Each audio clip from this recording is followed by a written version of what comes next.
where it's going. A country that's broken. How do we fix Britain? How do we bring it back? Friday night with Matt Goodwin at 8 p.m, only on GB News. Hi, I'm Michelle Dewberry, and my show is your opportunity to cut through all the noise and dive in headfirst to some robust debates. Ideas clash. Situation, isn't it? No, because the failure is you're deliberately avoiding my point. Nothing's held back. And if you think this is the end of it, wait for more. And we do not shy away from the difficult stuff. Sometimes I want to shake people and say, if only you understood. So join me on Dubes & Co. weeknights at 6 p.m, only on GB News, Britain's news channel. Exciting news. Every Friday, my Patrick Christie's Tonight Show is going to have a twist to it. We're welcoming some special guests. You. That's right, on Fridays I'm going to be doing my show in front of a live studio audience because this show is about you and what you have to say. It's going to be the same big debates, same big topics, same big opinions. But every Friday night at 9 p.m, you are invited to come on down to Patrick Christie's Tonight to be a part of the action. Only on GB News, the People's Channel, Britain's news channel.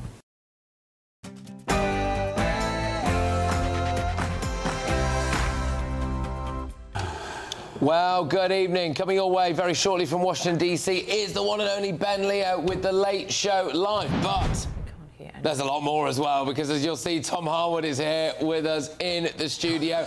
I think what I'll do is I'll start with Tom. It looks like the world's worst threesome, doesn't it? I'll start with Tom and tell us what's going on, all right? And then it's over to you in Washington, Ben. Tom.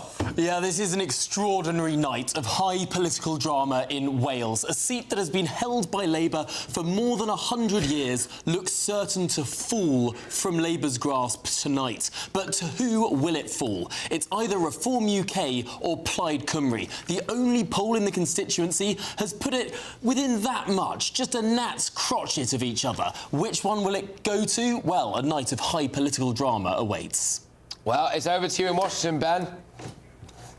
Yes, we're going to be going back and forth from America to London to Wales all night, keeping tabs on that Reform by-election. I've had an interview tonight with Sebastian Gorka, President Trump's assistant, and also the head of counter-terror here stateside. He said that he was at a meeting with some senior Labour government officials this week, or sorry, last week. No, it was this week. And he basically said that the upper echelons of the Labour government are now saying, why can't we copy what the United States is doing and pretty much put the Royal Navy in the channel to stop the boats? Of course, President Trump is on track this side of the pond to deport the most illegal migrants in 1 year forcibly, 515,000. Meanwhile, we're setting our own records in the UK, but unfortunately just in reverse. That's all coming up on The Late Show Live. Let's do this.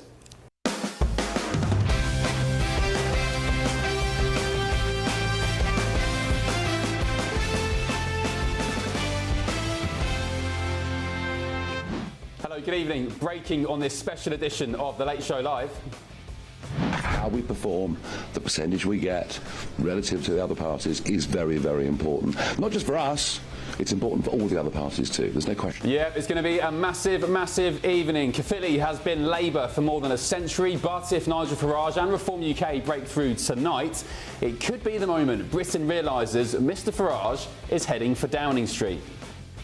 The Uni Party, as we like to call it, the Labour Party and the Tory Party, will struggle to get even a quarter of the vote share today. So there is a total and historic realignment in British politics happening in real time. Yes, a political earthquake unfolding here in South Wales. We don't know whether it's going to be Reform or Plaid who will win this.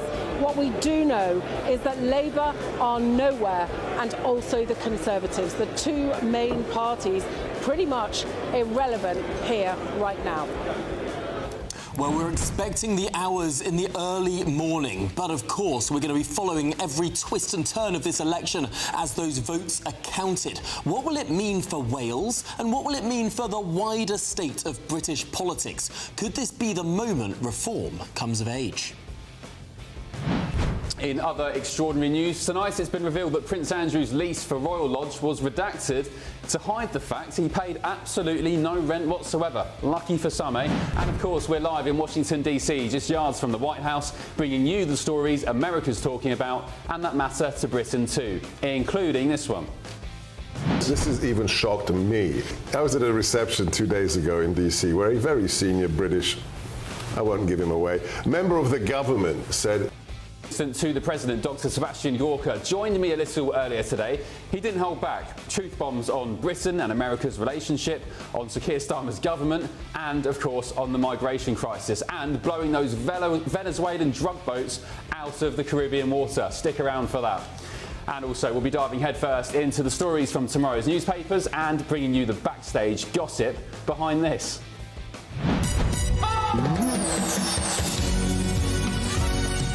After 21 wonderfully joyful years on Strictly, we have decided that the time is right to step aside and pass over the baton, the very sparkly baton. Strictly's golden duo apparently bow out after 21 glittering years, but is there more behind the sparkle? I'm Ben Leo, this is The Late Show Live, and your night's just getting started.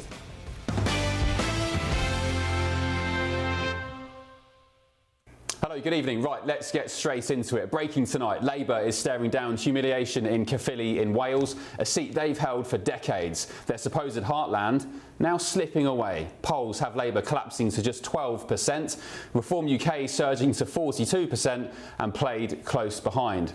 Labour, third place. That's just not defeat. Well, that's destruction, and here's why it matters. What's happening in Caerphilly looks a lot like what happened in America in 2016 and then again last year in 2024. Forgotten towns, angry voters, a party that took them for granted, and then along comes a disruptor. Nigel Farage is doing in Britain what Donald Trump did in the United States, completely blowing up the establishment, taking a flamethrower to the status quo. Trump and Farage aren't just allies, they're friends too. They talk, they campaign, they know their voters are the same kind of people, working class, left behind and fed up. The leader of the UK Reform Party, who, by the way, did really well in that last election. I've been his friend for a long time, and I wasn't sure, am I supposed to be his friend or not? But it never mattered to me if he did well or not. I always liked him, but it's easier to like him when he got the kind of votes he got. He really took it by storm, and they say he's going to do even better this time. Nigel Farage. Where is Nigel?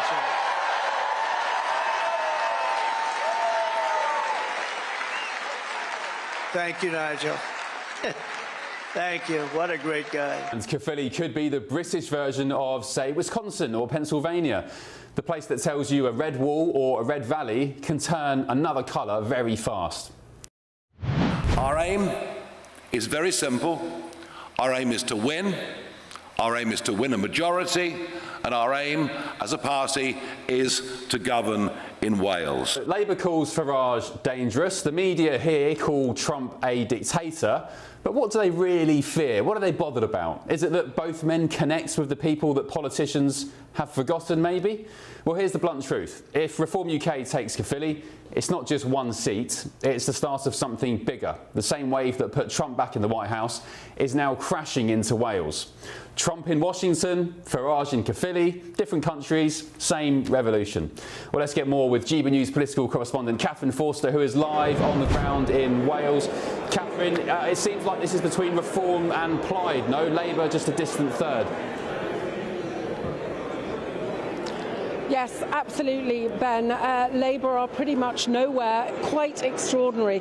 Caerphilly is a seat which has been Labour for 100 years, and since the Senedd began in 1999, always Labour, but Labour projected to get just around 12% of the vote tonight. It's a two-horse race. It could be Reform.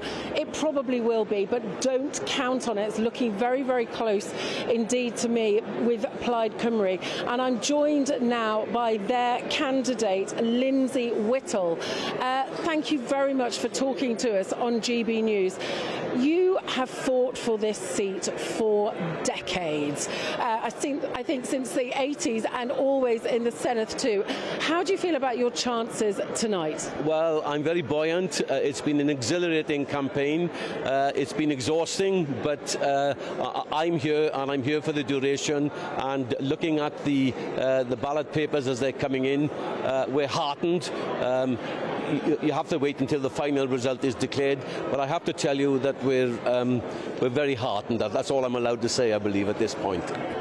And very sad, the circumstances of this by-election, because the Labour MS, Heaven David, died very suddenly, didn't he, back in August, just at the age of 47. You knew him and worked with him closely, didn't you? I knew Heaven David very well, and amidst all of this euphoria and excitement that people are feeling, we must always remember with some dignity that the sad circumstances that brought around this by-election, and at every opportunity I will pay tribute to my friend Heaven David, and I always send and extend my deepest sympathy to his family and all of his friends. He was a much respected man, and I will have nothing bad said against him. Reform seemed to be your biggest challenge tonight. What have you been hearing on the doorstep in terms of why people are turning to reform here when it's been Labour for so long?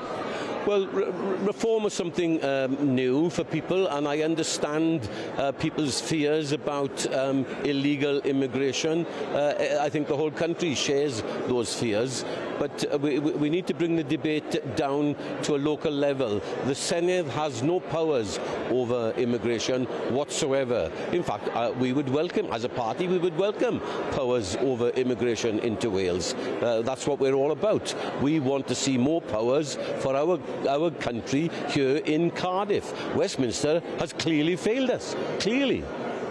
And Labour obviously have been in charge here for a very long time. Do you feel that people here just need a change?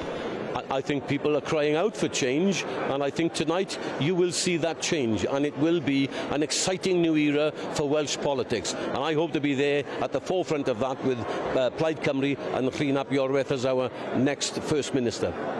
Well, the elections, of course, next May could look very different, the Senedd, couldn't it? I mean, the whole voting system is changing, but are you expecting Plaid and Reform, the two biggest parties, next May? I'm certainly expecting Plaid Cymru to be the biggest party, and who knows, by next May, maybe the reform bubble will have burst. Lindsay Whittle, thank you very much indeed for talking to us this evening, or very early this morning, I should say, on GB News. Back to you in the studio. Catherine. Well, let's cross live now to London, where our Deputy Political Editor, Tom Harwood, is with an esteemed panel. Tom, what's in store tonight, please? Paint the picture for us. Absolutely, a night of high political drama. Indeed, what on earth is going to happen here? Shall we discuss some of these political implications? Delighted to be joined by my panel here in London. Oliver Lewis, the former Reform Wales spokesman, Michael Crick, the broadcaster and journalist, and Linda Jubilee, the broadcaster and journalist too. Oliver, you used to basically run Reform in Wales. I wouldn't say I run it, but I was the public face of Reform. You were a spokesman for it. I mean, this is make or break, really, is it not? Well, I think that's just focused on the journey we've been on. I mean, I was in Reform when we could basically fit in the back of a taxi with Richard Tice, and to go from that to be on the cusp of breaking through into one of Labour's heartland seats is an extraordinary story, just a general British political history, you know, as a whole. But no, it's definitely a big night for Reform, and it'll be interesting to see whether we can clinch it. But looks as if it's going to be, you know, a tussle for every single vote out there, with all the tactical voting that's probably going to be going on. Yeah, huge amount of tactical voting, Linda, and I suppose this is where all of the sort of establishment parties will get utterly squeezed. Absolutely. I think we've already seen and heard a statement from Labour earlier on, just before midnight, really, almost suggesting that this was kind of resignation speech, that they had agreed that they had lost this one. Conservatives were never, ever in the game. Plaid Cymru, they weren't a close second in the last election, but they did have a reasonable number of votes, and they have made a really big push in this campaign. But I think that Reform might well have the edge this evening. I don't like to call it too soon, but they have made tremendous advances in their campaigning. They've campaigned very well and very thoroughly. So I think we could see Reform, you know, making history this evening. Michael, isn't it extraordinary that we've all sort of started this conversation just accepting that the Labour Party, in one of its strongholds, in a seat that it's held since 1918, is absolutely nowhere to be seen? I mean, do we need to take a second to absorb this fact? It is very striking. But I think, you know, what's happened in Wales is that the Welsh public have got tired and fed up of the Labour Party, and it's time for them to go, or at least to take a rest from governing and from representing places like Caerphilly. And the opinion poll that was a while ago in this, it's only 500 people, but that had them down, I think, to 12%, which is, pathetic, extraordinary in a seat like this. And the question, I don't know how much emphasis one should put on a poll as small as that, because it's half the normal sample. But if Plaid can win over, squeeze that Labour vote even more, then that is where they can possibly win. In fact, you put a gun to my head, and partly for variety, because otherwise it's going to be boring having this panel. I'd say, Plaid are slightly more likely to win. Who knows? Well, that's a good point, Oliver, isn't it? But that Plaid have more parties to squeeze. If they put out a message that is stop Nigel Farage, and they squeeze Labour and the Lib Dems and the Greens, there are lots of different candidates here that actually Plaid could go good for their politics, people. isn't it? And I was in Reform from the beginning as a carryover from the Brexit Party days. Having choice in politics is a good thing, and the fact that Reform have shaken up the cosy, we were talking earlier, the cosy two-party duopoly, and that's a brilliant thing. What happens next is obviously also going to be very interesting, but to merely shake up the system, there is value in that, I think. It does get very, very difficult and complicated, though, because I think, we've been talking about tactical voting in elections seriously, for 20 or 30 years now. And there was loads of it in the last election, but the big problem people had at the last general election was it was new boundaries, so they weren't always clear what the best thing for them to do if they wanted to vote tactically. That won't be true at the next election. And it won't be in Wales with the new electoral system. And indeed, Nigel Farage, of course, was himself a victim of tactical voting when he stood in Thanet in 2015. And after that, he got so fed up, he didn't fight the next two elections. And so that's going to be a massive feature of the next election. But the other thing you have now... Michael, before you say that, I'm just getting in my ear, we've got some breaking news on the turnout in this by-election.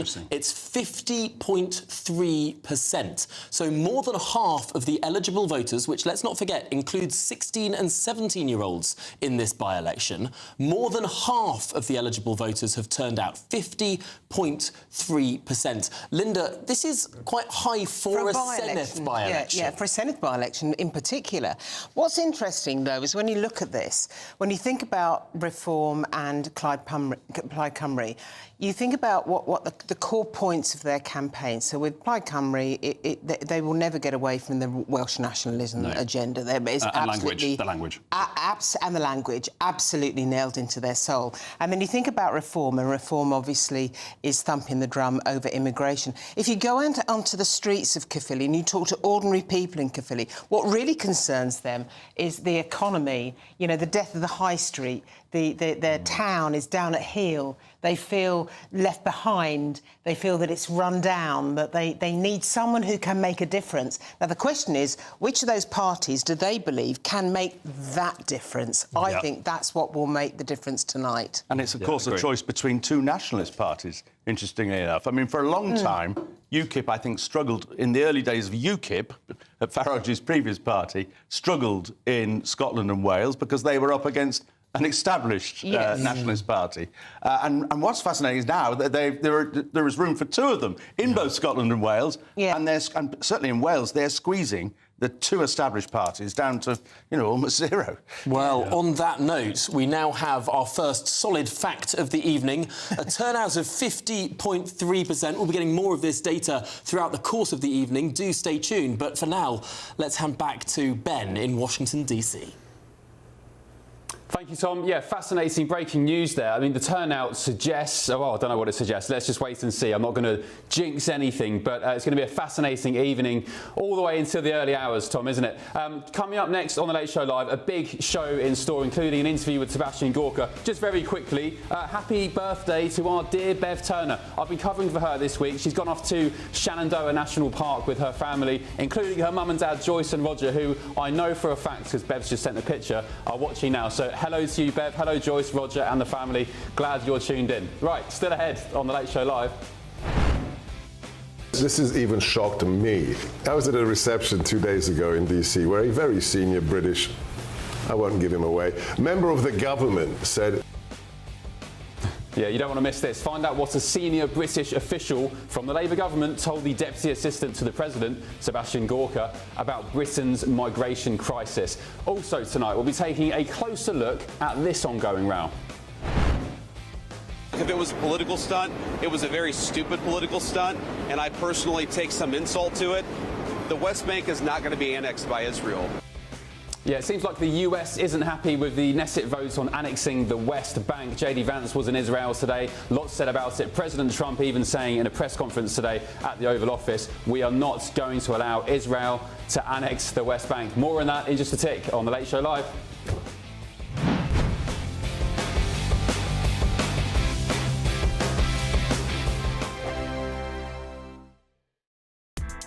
Join me, Nana Akwe, for an informative, interactive news programme with a difference. It's fun. No, he didn't say that, Dave. I'm so surprised. I think there's an element of truth to that. Join me from 3 p.m. every weekend, only on GB News, Britain's news channel. Hi, I'm Michelle Dewberry, and my show is your opportunity to cut through all the noise and dive in headfirst to some robust debates. Ideas clash. Situation, No, isn't it? Because the failure is... You're deliberately avoiding my point. Nothing's held back. And if you think this is the end of it, wait for more. And we do not shy away from the difficult stuff. Sometimes I want to shake people and say, if only you understood. So join me on Jubes and Kerr weeknights at 6 p.m, only on GB News, Britain's news channel. Britain was once the envy of the world. But look around. A nation that no longer knows what it is or where it's going. A country that's broken. How do we fix Britain? How do we bring it back? Friday night with Matt Goodwin at 8 p.m, only on GB News. Mornings don't have to be tiresome, especially if you have the right company. Wake up to news as it happens, opinion and debate, and of course, a little bit of entertainment too. Because when the kettle's on, we're on. That's Breakfast on GB News, a show worth waking up for. Every morning from 6 a.m. Only on the People's Channel, Britain's news channel. We'll spread the news, you spread the word. From the school run to the home run, watch a new show for all of Britain. He can say whatever he wants. A straight-talking show where all voices are heard. And, you know, when are we going to stop talking about smashing the gangs and actually do it? With the stories that matter from every part of our country. There's a bit of a crash landing there for your Chancellor. Bold, fearless and standing up for you. That's me, Martin Daubney, 3 p.m. till 6 p.m, weekdays, here only on GB News. The People's Channel, Britain's news channel. In the GB Newsroom, we bring you the news as it happens. With our team of dedicated journalists across the UK, we're ready to keep you up to date with what's happening every half an hour, every single day. Bulletins here on GB News. The People's Channel, Britain's news channel. Westminster's full of talk, but out here, it's the real world. Am I allowed to talk now? No, that's it. This is where it matters, real people and real lives. That's what politics is all about. In fact, has Trump made a good start? No. Straight answers, no spin, and just a couple of pints. How many fingers have I got up? About 10. So join me for Lee Anderson's Real World every Friday at 7 p.m, only on GB News. The People's Channel, Britain's news channel.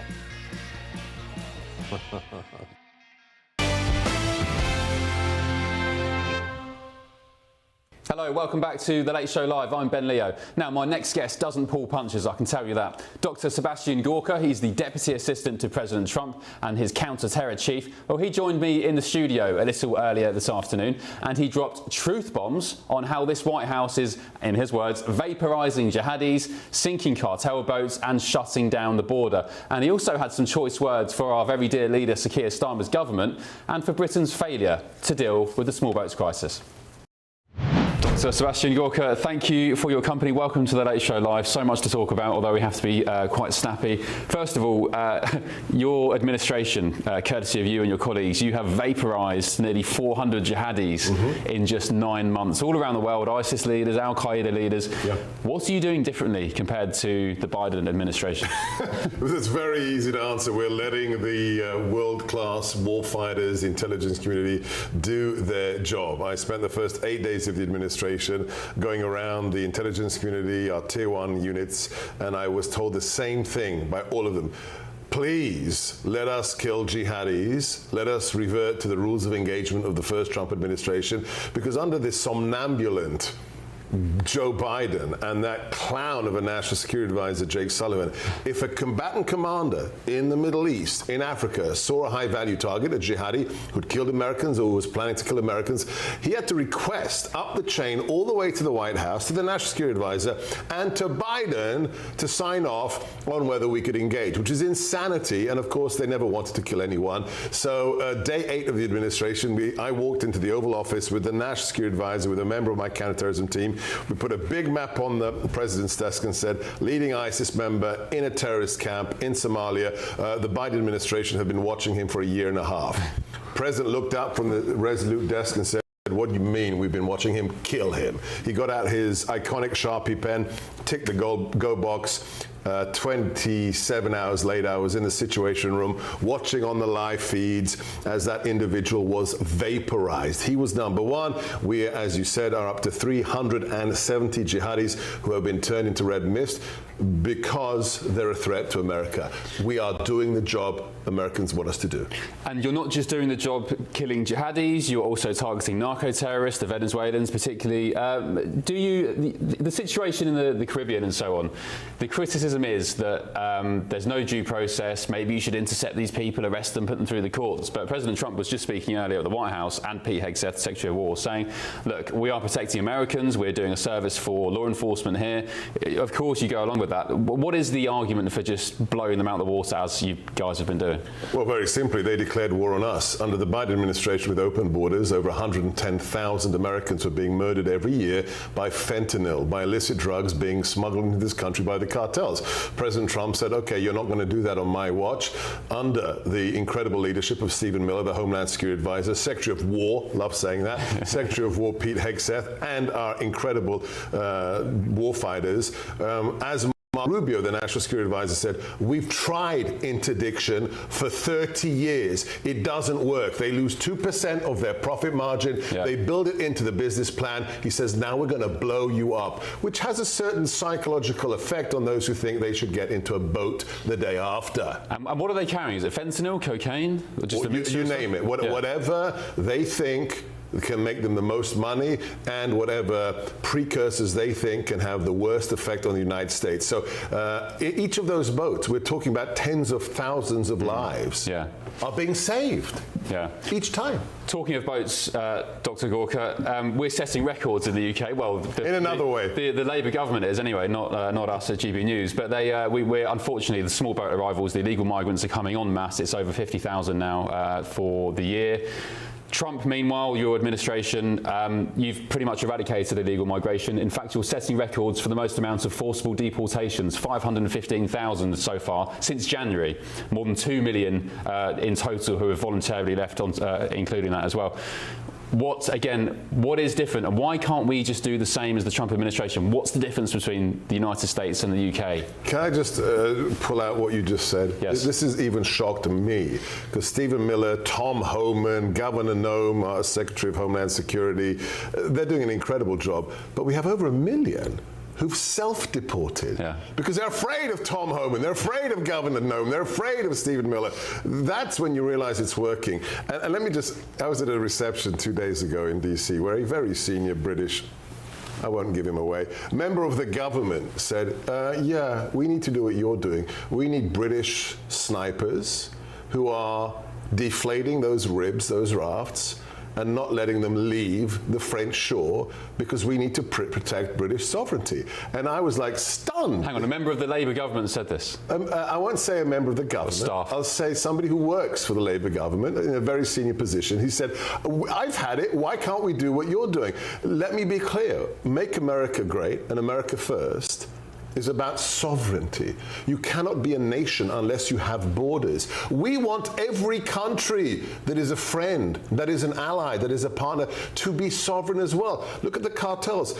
If Mexico had full sovereignty, we wouldn't have cartels running rampant across those parts of Mexico. So what's the reluctance from your I think it's political correctness gone amok. I don't recognize the nation I was born in. I was born in the UK.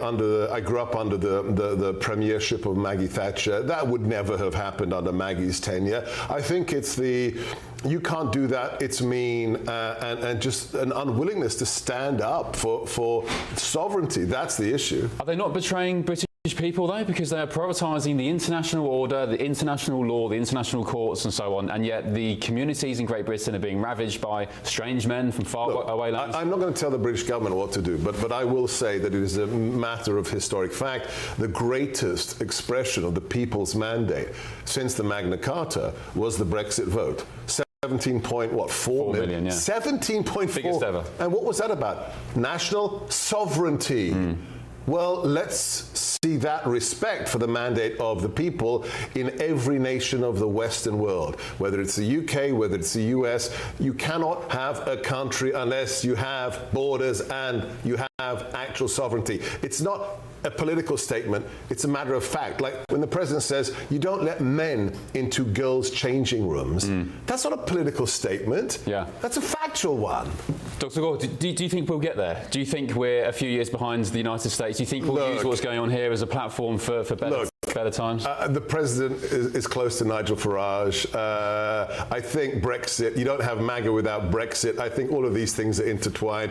I believe in the revivification of the spirit of Blighty, the Tommies, the Bulldog spirit, Churchill, Maggie. So I haven't written off the UK. And in my field in counterterrorism, let me be very blunt and on the record, our partnership in counterterrorism is incredible. I mean, truly incredible. I went to Hereford a few months ago to visit the SAS, visit the regiment. So yeah, there is hope. Last question. I'll have this debate, I pose this question to all Americans, particularly who work in counter-terror or sheriffs, whoever, the military. Yeah.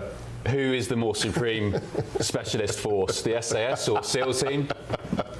I have an individual on my team who comes from a certain part of the US Tier 1 community. I don't want to get in trouble with him tomorrow morning, John. I think it is a band of brothers. I think 22 SAS, Delta Force, the Green Berets, the SEAL Team, SEAL Team 6, they are a band of brothers. All right, very diplomatic. Dr. Sebastian Gorka, thank you. Sebastian Gorka, assistant to the president, head of counter-terror here. He's been diplomatic about the SAS. I'll go on the record. Of course it's the SAS, although big respect to SEAL Team 6, etc. over here. Right, let's get some reactions to that now with my panel. Reporter for the Daily Caller, Ashley Bracefield, and the political commentator, Hilary Fordwich. Good evening, ladies. Thank you for your company. What's your take from that interview there with Dr. Gorka? You were just mentioning off-air about the parallels between the US and the UK right now. Yeah, I think, Ben, that's what's really important. It's that all these highfalutin political theories and things that people go out on a limb about trans issues, people really care about the same things both sides of the Atlantic. They care about their security, but they also care about their, in America, pocketbook issues, and in England, handbag issues, I suppose. But people care about their success, their families, and their safety and their security. And I think that's what you're seeing. The illegal issue in the US, the invasion across the southern border, and the small boats in the UK, that's really driving this. In Wales, they've literally been invaded. I think the people there have actually had enough. And then the second part is with regard to, your own family success. You drive through small town America, and it's the same in England, because I've been in England in the same sort of areas. My mummy used to refer to it as the Lanes Way, not the motorways, the Lanes Way. And the Lanes Way in Virginia, the little restaurants are shut, little shops are shut, and these villages and towns are failing. And that's what people feel, that's what they're voting against. Yeah, well said. And Ashley, so there are parallels. However, I guess the difference is people in England and the UK would argue President Trump is making massive changes. You've stamped out migration, illegal migration. You've got some growth, which is a strange word to us in the UK. GDP is just non-existent. So apparently, on the surface, you guys are doing things that we're not. Right. Yeah. I mean, certainly that they're trying to crack down. We had over 20 million immigrants let them into our country basically over these last few years. So getting those people out, and I think the issue now is getting them out faster. How do we do that? How do we do that effectively? Of course, with GDP, the president, that was a campaign campaign promise he made on the campaign trail, of course. But, you know, I think feeling it, like you said, in small towns across America, that's what's going to matter. Campaign promises, which is, you know, in the world of politics, impossible, it seems like sometimes. But, yeah, I think doing great things. And I think the drug issues particularly affects everyone across the country, whether it has no bounds, whether class, you know, in society. Yeah. The bottom line is the globalists are being eliminated. The globalists wanted to have this mass immigration. The globalists wanted cheap labour. Well, they are here, yeah. The globalists are being run out of town. Well, what, in the UK as well? Well, I'm saying it's the same issue. It's the same issue. The globalists want to eliminate little shops, little towns, little people. Yeah, but I think the difference is they're being eliminated here, the globalists, but in the UK, we are firmly under their foot, especially right now. And that's why you have not necessarily in Wales anymore. Not necessarily in Wales, but here with Donald Trump in charge, that is the case. When you have Keir Starmer who's not listening, that's the difference. Yes. Indeed. Right, you can catch that full interview on GB News socials, including YouTube. So, yeah, go and fill your boots with that if you want to have a rewatch. Coming up next on The Late Show Live. How we perform, the percentage we get relative to the other parties is very, very important. Not just for us, it's important for all the other parties too. There's no question about it. We'll be going back live to London and Wales to bring you the latest on what could be tonight a catastrophic result for Labour in the Caerphilly by-election. The results may even come in whilst we're on air. What a moment that would be. But also tonight. What you don't know is that this is an illegal gambling operation and sports rigging operation that spanned the course of years. This is a massive story. I woke up this morning, it caught my eye, I got very excited about it. The FBI has a shocking revelation in store for you tonight, and it personifies the length and depth of human greed. You won't believe it. Stick around on The Late Show Live. Back in a sec.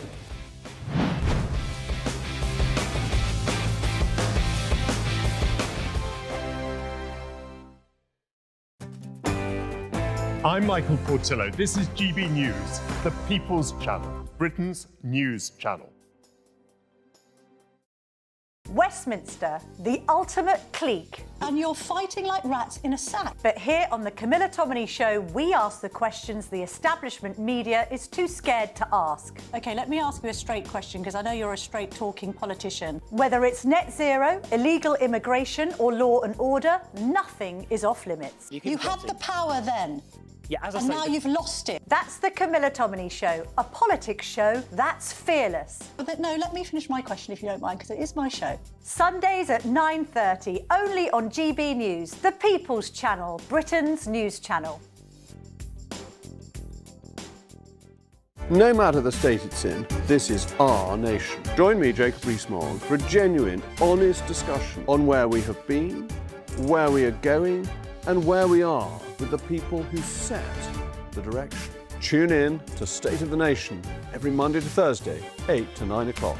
Only on GB News. Britain deserves a newsroom that puts the facts and your voice first. Well, and that's what you get on GB News. Lively debates, lively conversation. And we're not afraid to hold power to account. And each other. So join me, Andrew Pierce. And me, Miriam Gates, for Britain's Newsroom, weekdays from 9:30 on GB News. At GB News, we love to hear from you, our loyal community.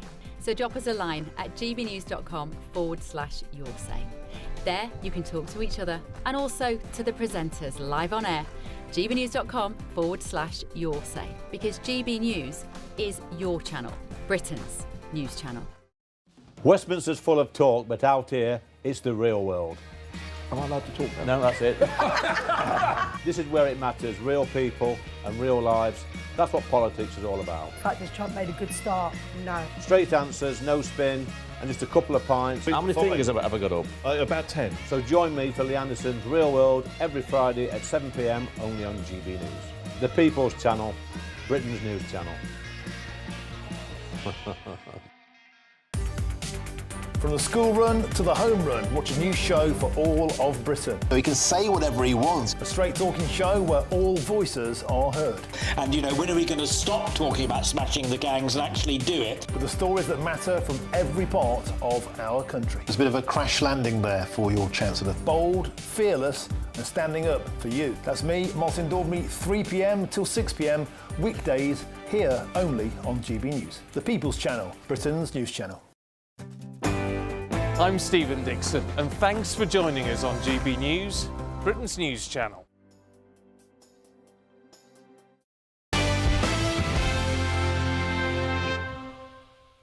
Keep dancing!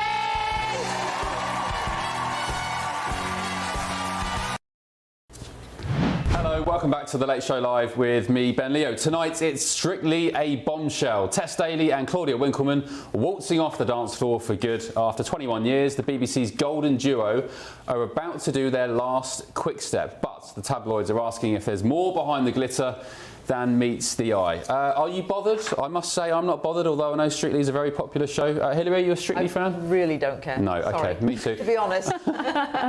Ashley, do you know what Strictly is? I'm thinking Dancing with the Stars. America, you get the that's the American equivalent. Yes, Are you a that's fan?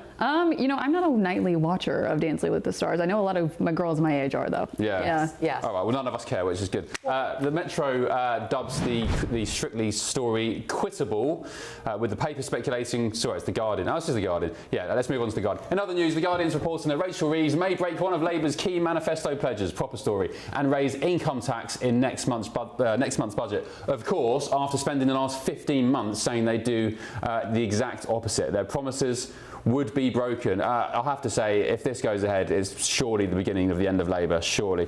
The Daily Telegraph reports that Keir Starmer is under fire as he's told to end so-called show trials of Trouble's veterans. It comes after a former paratrooper was cleared of murdering civilians on Bloody Sunday. The Independent, meanwhile, says Health Secretary Wes Streeting has told the paper that fresh strikes by doctors are a so-called slap in the face for the NHS, and he reckons Nigel Farage will be the only beneficiary. This side of the ponds, the New York Post says that 13 alleged mobsters have been busted with NBA stars in what prosecutors and the FBI are calling a sweeping historic gambling takedown. Let me know your thoughts, gbnews.com/your say. Let's get into that story now from the New York Post. The NBA has been rocked as Terry Rozier and Portland coach Chauncey Billups are arrested in an FBI probe into illegal gambling tied to mafia families. I didn't know, as Ashley said, that the mafia was still kicking around. Here's the director of the FBI, Kash Patel, speaking earlier this morning. As you now know, individuals such as Chauncey Billups, Damon Jones, and Terry Rozier were taken into custody today. Former, current NBA players and coaches. What you don't know is that this is an illegal gambling operation and sports rigging operation that spanned the course of years. The FBI led a coordinated takedown across 11 states to arrest over 30 individuals today responsible for this case, which is very much ongoing. OK, my panel are back. Reporter for the Daily Caller, Ashley Bracefield, and political commentator Hillary Fordwich. Ladies, this story is insane. Because Ashley, you'll know, as a keen sportswoman, and you too as Hillary, you're a very fine golf player, so I hear. Yes. These players, these coaches, they are paid up to $20, $30, $40 million a year. Yeah. They're not short of cash, right. Yet they're being accused at this point, of basically match fixing, rigging games, profiteering with the mafia and so on. How greedy can you get? I think those amounts are kind of modest, if I'm being honest, of what they're being paid. It's quite crazy. But yeah, and being involved with the mafia as well in this case with, I believe his name is Quack Quack is what they're calling him, which is quite an interesting name. His father, of course, being very close to John Gotti, a well-known mobster and mafia boss within the United States. But yeah, it feels like a TV show. I think back to the movie Molly's Game, where these like high individuals come to the table and they rig these games, and it's conducted in that way. But yeah, greed is the key word here. Yeah, there was 30-odd arrests, Hillary, this morning. Coaches, it doesn't players. surprise me, but you know what, actually, I've always found rather suspicious, whether it's the NBA or the NHL, when they have the best of 7 down at the end, right? At the end of a season, right? The best of 7. Isn't it amazing how they always get to go to that 7th game? That's because there's 89% more revenue. Little strange, isn't it? Oh, okay. Always the same. No. See, that's the problem, isn't it, with involving betting, gambling in sports? You know, it's a new thing here in the US, isn't it? Yes. The gambling industry. And not in every state. It's particular states specifically. But there's controversy surrounding it. And, you know, I think within the United States, sports, like you were saying, is such a huge thing, whether it be NFL, NBA, there is questions at times, like you said, the profiting from companies off of it, the sponsorships involved. This even goes into college sports. We were talking about that with name, image, and likeness and NIL deals that are occurring. Yeah, so there was, I was listening to the prosecutors earlier, they were basically saying in one case, one player he's been accused, of course, accused of telling his friends and associates from the mafia that he would score under a certain amount of points. So, and he'd do that by saying, after 9 minutes into a game, he'd say, oh, I'm injured, I need to come off, I need to come off. So he'd go off, no other chance of scoring points, and the bet would pay out. So that's just one example of what they're accused of doing. Yeah, to me, it's all like Goodfellas and The Godfather all over again. Yeah. It's like literally like a Hollywood movie that you hardly believe. But I always, going back to what I was saying about the final seven, it's like one team will be doing brilliantly well. They win all these games, and then all of a sudden, like, weird things happen in that game. Like, they just seem to like not be on their mark. Yeah. All to do with money. Yeah, well, same with horse racing in the UK, but I don't think that's too controversial to say that, is it? No. I think it's widely known that jockeys, maybe in the lower classes, give horses a tug and a pull to make sure they don't rock it down, I don't know, Fontwell or Goodwood, wherever. Right, let us know what you think on that. gbnews.com/your say. How greedy can you get? Tens of millions of dollars a year, and you're trying to make a couple of 100,000 from shady bets. Anyway, still ahead on the Late Show Live. Pressure's mounting on Prince Andrew to get the hell out of the 30-room Royal Lodge on the Windsor estate. There it is. Can you believe he and Fergie just rattle round that gaff? By the way, rent-free. But also on the show tonight. The Uni Party, as we like to call it, the Labour Party and the Tory Party, will struggle to get even a quarter of the vote share today. So there is a total and historic realignment in British politics happening in real time. Yes, it's all happening tonight. We'll bring you the latest from Wales and that by-election. It could be a catastrophic result for Labour in Caerphilly. Stay with us. We're going live to Wales and London in just a tick, and the results could even break whilst we're live on air. Wouldn't we be so lucky? This is the Late Show Live, only on GB News.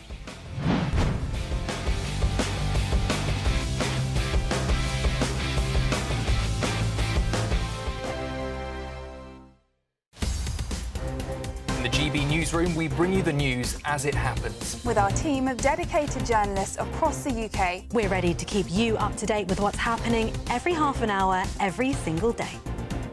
Bulletins here on GB News, the People's Channel, Britain's news channel. Mornings don't have to be tiresome, especially if you have the right company. Wake up to news as it happens, opinion and debate, and of course, a little bit of entertainment too. Because when the kettle's on, we're on. That's Breakfast on GB News, a show worth waking up for. Every morning from 6 a.m. Only on the People's Channel, Britain's news channel.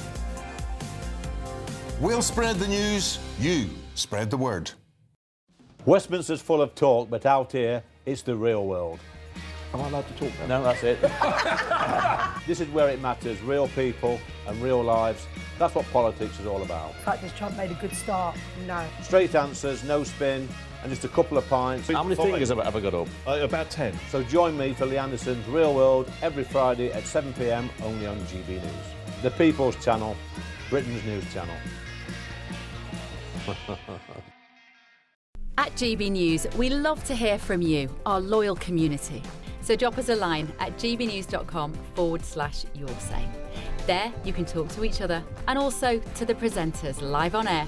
gbnews.com/your say, because GB News is your channel, Britain's news channel. Join me, Nana Akweer, for an informative, interactive news programme with a difference. It's fun. No, he didn't say that, Dave. I'm so surprised. I think there's an element of truth to that. Join me from 3 p.m. every weekend, only on GB News, Britain's news channel.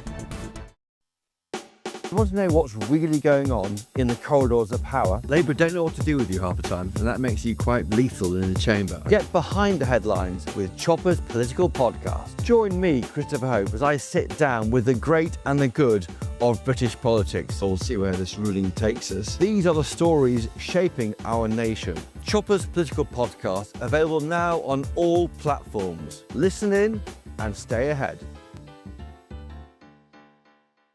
Hi, I'm Michelle Dewberry, and my show is your opportunity to cut through all the noise and dive in headfirst to some robust debates. Ideas clash. Situation, no, because the failure is you're deliberately avoiding my point. Nothing's held back. And if you think this is the end of it, wait for more. And we do not shy away from the difficult stuff. Sometimes I want to shake people and say, if only you understood. So join me on Jubes and Kerr weeknights at 6 p.m, only on GB News, Britain's news channel.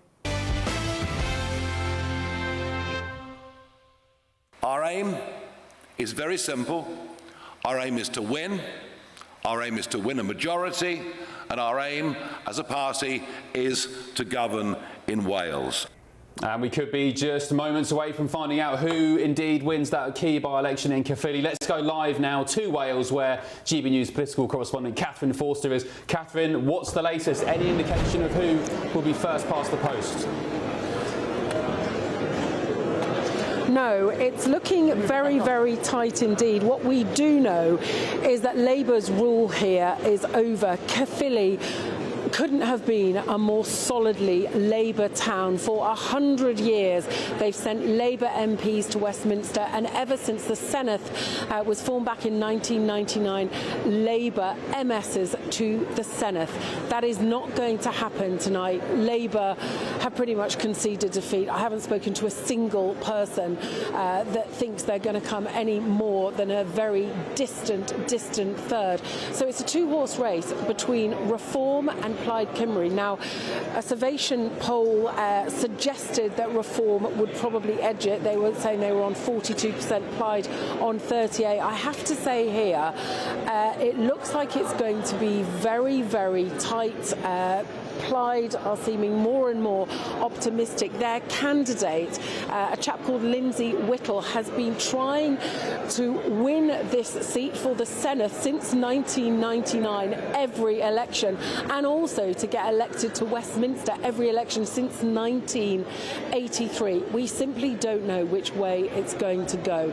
He has been here all night. The Reform candidate, Clea Powell, arrived here in the last sort of half hour or so, and we're hearing all sorts of quite extraordinary stories about tactical voting. I've heard about Tories who have been voting for Clyde to try to not give this seat to Reform. Also, Labour voters voting for Reform because they don't want Plaid, a nationalist party, to win. Really quite something. What we do know is that this is going to be a crushing defeat for the Labour Party and sends a message of what is likely to come here next May, where they may be absolutely decimated. That, of course, could send a signal about what might happen in a future Westminster general election.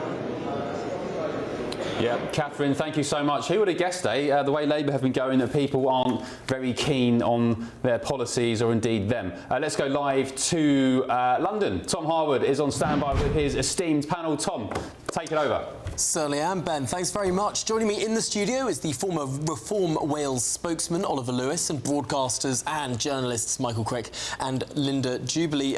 Linda, it's interesting to hear that Plaid are increasingly confident at the count. Yeah, that does surprise me a little, particularly because I'm told by people down there that Plaid did support some Labour policies in the Senedd.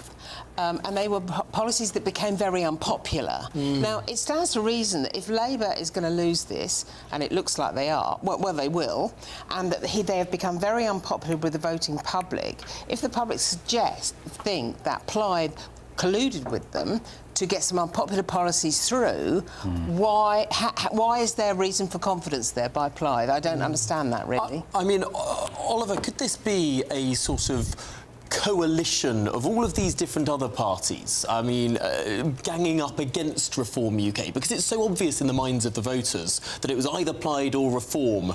This is going to be a lot of tactical voting. Yeah, no, absolutely. This is very common, obviously, in by-elections. And, you know, it's been a very heated campaign. There's been a lot of... I know Clea has been subject to really some quite unpleasant conduct from some Plaid supporters and Labour supporters, you know, such as the reality of politics in the 21st century. But, yeah, tactical voting is going to be a massive role in this. And as you were discussing earlier, you know, turnout being relatively high for a by-election and for a Senedd by-election, that could be the critical factor in determining who the winner is. Yeah, Michael, I mean, the turnout for this by-election is higher than it was in the Senedd election 4 years ago when this seat was last elected. And that is surprising. Normally, in a by-election, the turnout will be lower, not always. And of course, it's extraordinary, really, how much attention this has had, not just in Wales, but nationwide. I mean, it's had more attention than most Westminster by-elections in recent times. But on the tactical voting thing, I mean, big by-elections, the ones that get the attention, they tend to end up being a fight between two people, and at some point in the campaign, it becomes obvious who the two are. There's lots of jockeying to say it's a two-horse race between us and them. And here, it's obviously become a race between Plaid and Reform. And then, of course, they're trying to squeeze everybody else. And I think that squeezing will have produced more votes for Plaid, basically on an anti-Farage, anti-Reform feeling. You've got to remember, there are a lot of... He may be popular in this studio, but there are a lot of people in this country who dislike Nigel Farage, probably more people in this country, or in Britain as a whole, who dislike him than like him. And that, of course, is what did him when he, as I was saying earlier, what did him when he stood in Thanet, and a lot of people thought he might... Yeah, lots of disliked politicians at the moment. I suppose the discussion is who is disliked the least, rather than who is liked the most. But so much more to discuss. Ben, back to you. Thank you, Tom. Yeah, interesting comments from Michael Crick there. Of course, Reform are leading every poll by some margin for the past 10 months. But, we'll see what happens, eh? More on the Caerphilly by-election in the next hour. We'll bring you the results as soon as we get them. Stay tuned on The Late Show Live. We'll be beaming back to Wales and London. You won't want to go anywhere. It could send shockwaves right through Westminster and beyond. Back in just a tick.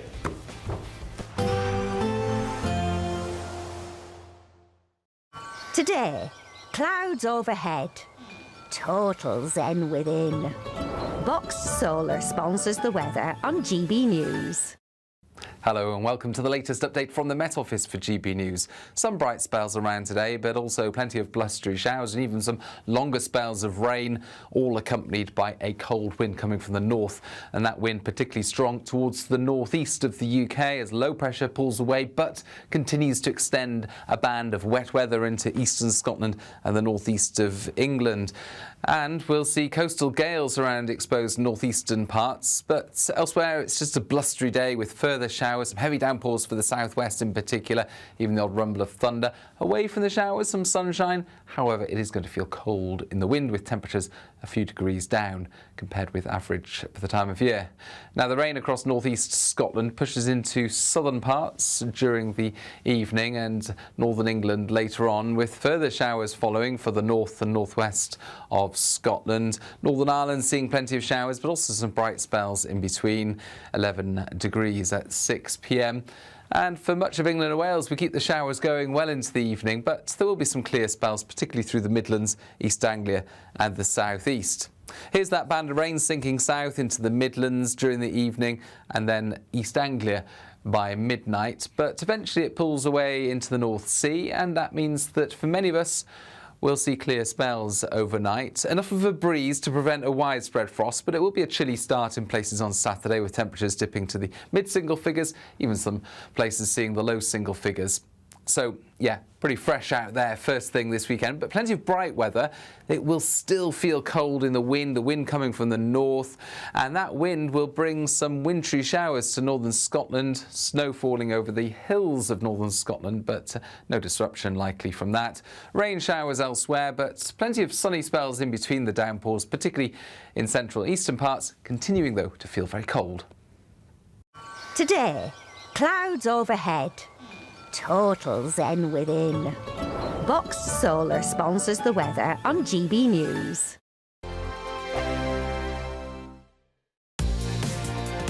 Mornings don't have to be tiresome, especially if you have the right company. Wake up to news as it happens, opinion and debate, and of course, a little bit of entertainment too. Because when the kettle's on, we're on. That's Breakfast on GB News, a show worth waking up for. Every morning from 6 a.m. Only on the People's Channel, Britain's news channel. We'll spread the news, you spread the word. Hi, I'm Michelle Dewberry, and my show is your opportunity to cut through all the noise and dive in headfirst to some robust debates. Ideas clash. Situation, No, Because the failure is... You're deliberately avoiding my point. Nothing's held back. And if you think this is the end of it, wait for more. And we do not shy away from the difficult stuff. Sometimes I want to shake people and say, if only you understood. So join me on Jubes and Kerr weeknights at 6 p.m, only on GB News, Britain's news channel. Join me, Nana Okoye, for an informative, interactive news programme with a difference It's fun. No, he didn't say that, though. I'm so surprised. I think there's an element of truth to that. Join me from 3 p.m. every weekend, only on GB News, Britain's news channel. At GB News, we love to hear from you, our loyal community. So drop us a line at gbnews.com/yoursay. There you can talk to each other and also to the presenters live on air. gbnews.com/yoursay, because GB News is your channel, Britain's news channel. Westminster, the ultimate clique. And you're fighting like rats in a sack. But here on the Camilla Tominey Show, we ask the questions the establishment media is too scared to ask. OK, let me ask you a straight question, because I know you're a straight-talking politician. Whether it's net zero, illegal immigration or law and order, nothing is off limits. You had the power then. Yeah, as I and say, now you've lost it. That's the Camilla Tominey Show, a politics show that's fearless. But no, let me finish my question if you don't mind, because it is my show. Sundays at 9:30, only on GB News, the People's Channel, Britain's news channel. From the school run to the home run, watch a new show for all of Britain. He can say whatever he wants. A straight talking show where all voices are heard. And, you know, when are we going to stop talking about smashing the gangs and actually do it? With the stories that matter from every part of our country. There's a bit of a crash landing there for your Chancellor. Bold, fearless and standing up for you. That's me, Martin Daubney, 3 p.m. till 6 p.m, weekdays, here only on GB News. The People's Channel, Britain's news channel. I'm Tom Harwood. This is GB News, Britain's news channel.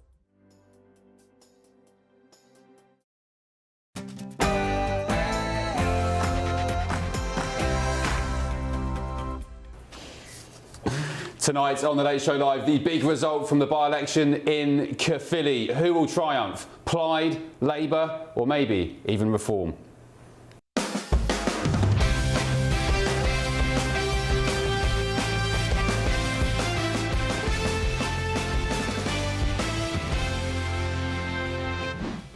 Hello, good evening. Breaking on this special edition of The Late Show Live. How we perform, the percentage we get relative to the other parties is very, very important. Not just for us, it's important for all the other parties too. There's no question about it. Oh, it's going to be a cracker of an evening. Caerphilly's been Labour for more than a century, but if Nigel Farage and Reform UK break through tonight, it could be the moment Britain realises Mr Farage is heading for Downing Street. The Uni Party, as we like to call it, the Labour Party and the Tory Party, will struggle to get even a quarter of the vote share today. So there is a total and historic realignment in British politics happening in real time. Unfolding here in Caerphilly, Labour for 100 years, but they are not going to win it tonight. It could be Reform, it could be Plaid. I'll bring you more details shortly. Yes, we'll be analysing every second of it here with our esteemed panel in the GB News studio. But I suppose the question is, even if Reform or Plaid edge it, does this explain a complete overturning of which parties are in pole position for next year's elections? And in other big news tonight, it's been revealed Prince Andrew's lease for Royal Lodge was redacted to hide the fact he paid little to no rent. And of course, we're live in Washington, D.C., just yards from the White House, bringing you the stories America's talking about and that matter to Britain too, including this one. That they don't know what the they're doing. Do you understand that? What a classic. Tensions continue to grow over peace in the Middle East. It's now Vice President J.D. Vance lashing out at the actions of Israel today, accusing them of threatening the recently signed peace deal. If it was a political stunt, it was a very stupid political stunt, and I personally take some insult to it. The West Bank is not going to be annexed by Israel. We'll also be diving headfirst into the stories from tomorrow's newspapers and bring you the backstage gossip behind this.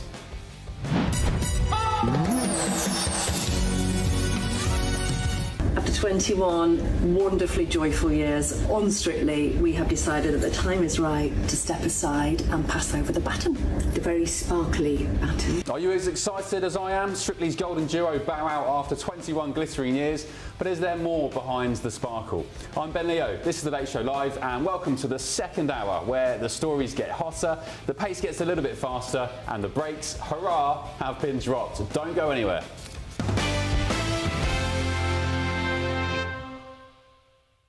Right, let's get started, shall we? The political earthquake in Caerphilly is still potentially on the way. Labour, once untouchable in the Welsh valleys, is crashing to third place in this massive by-election. Reform UK are expected to soar, with Plaid right behind. This isn't just a by-election, it's a warning shot. The Red Valleys turning Reform looks a lot like the Rust Belt turning Trump, doesn't it, this side of the pond? Nigel Farage is ripping votes from both Labour and the Tories, just like Trump did to the Democrats and Republicans. And if Labour can't hold Caerphilly, how can Sir Keir Starmer hold the country together? Trump reshaped US politics. Farage, it's argued, is reshaping Britain. Tonight, is Caerphilly where the revolution steps up a gear? Let's go live now to Wales with GB News political correspondent Catherine Forster. Catherine, over to you. What's the mood like down in Caerphilly? Yes, well, it's tense because it looks to be very, very close.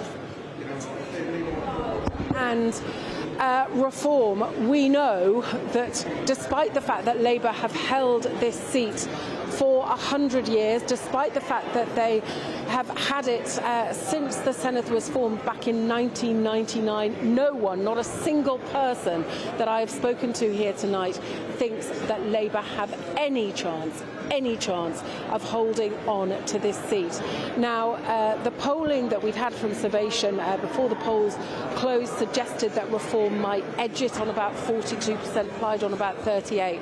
I have to say, talking to people here, it's looking exceedingly close. Now, the Plaid candidate has been trying to get elected here since 1983 when he first stood in the general election, and he's been trying to get a seat in the Senedd since it was founded back in 1999. So he's been trying for forever and always coming second. It's just possible that it could be his night. But in the last half hour or so, the Reform candidate, Claire Powell, has arrived. I think that both Plaid and Reform are looking nervous because I've been going around talking to people, looking at the piles, looking at people, putting ticks on charts, and it seems to me at the moment to be much too close to call. So we are expecting the result. What time is it now? A little bit after 1. We were originally told between 2 and 3. I've had no update on that, but you never know. I think it could be very, very close. Whatever the result is, yes, in some ways, it's just one result in the Welsh Parliament, but it's a lot more than that because it sends a signal on what seems to be unfolding. We saw it in Runcorn and Helsby earlier in the year. That was a safe Labour seat, overturned. Reform took it by 5 votes, and Reform are on the march. We see them surging ahead in the polls, over 30%. We see Labour falling right behind, and of course Labour have been in power here in Wales for 25 years. Wales has been Labour, and something that struck me as I've covered Welsh politics quite a bit for GB News over the last couple of years, whenever I've come to Cardiff and other places talking to local Welsh people, the level of disaffection with the Welsh government, unhappiness about the 20-mile-an-hour speed zones, unhappiness with farmers about rewilding, feeling that the system isn't working for them. The education record in Wales is pretty dreadful. NHS waiting lists are worse here than they are elsewhere, and basically, Labour has ruled the roost here. Many people just feel that their vote has been taken for granted because, for generations, Welsh families voted Labour because that's what they always did, and that feels like that is changing now. People have had enough, they're fed up, they are looking for change, they are turning, yes, to reform, they are also turning to Clyde. If Clyde get it, I suspect it will be quite a few Labour voters going over to them to try to keep reform out, although I've also heard of Labour voters going to reform to try to shore up the unionist vote, because of course Plaid Cymru would ultimately like Wales to leave Great Britain. Excellent. Thank you, Catherine. We'll come back to you as soon as we can. Hopefully a result comes imminently. Just reeling off the history there of Wales, the recent history, the 20-mile-an-hour zones and so on, got me thinking of Mark Drakeford. Do you remember him? Yeah, the less said about him, the better. But goodness me, during the COVID days, Mr. Drakeford was an absolute nightmare. Anyway, I digress. Tom Harwood is live in London with his panel. Tom, over to you. Absolutely, so much to get stuck into there. Real excitement in Wales. Delighted to be joined here in the studio in London by Oliver Lewis, the former Reform UK Wales spokesman, and broadcasters and journalists Michael Crick and Linda Jubilee. Oliver, we were just talking there about how a count actually works. Yep. Some people might be watching this thinking, what on earth is going on there with all the boxes, the stages of the count? What will they be doing at this point in time? Well, the first thing, there's a time delay for all the boxes to get to the hall, or the local authority leisure centre, or whatever it is. All the boxes have to come in. The reason there's sort of an hour and a half, 2 hour delay is for verification. So all the ballot papers have to be checked against the number of ballot papers that have been issued by to make sure they're real and haven't been tampered with. To make sure they're real, or people haven't tampered one and put 2 votes in to try and manipulate the result. They also check people haven't double voted if there are postal voters and people who are voting in person on the day.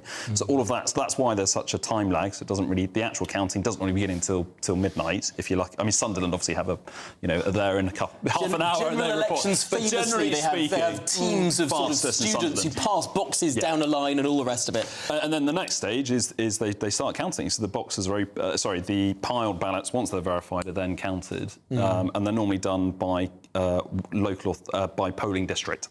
And so you have a big sports hall, have 20 tables, and they'll count each polling district by box, and you then have the counters there for the political parties, who normally stand there with the pen and paper, and they record the number of Tory, Labour, Lib Dem seats. So the counters there now. Michael, this is where we start to get a bit of a picture, because once they're doing the actual counting, you have all of these observers walking around and sort of strutting up and down, peering down at the people who are counting, and you get a sense of who's getting more votes than who else. And what they'll do is they'll look at a ward and they'll know what the vote was last time, and they'll make a note of how the votes are going this time and how it compares with last time.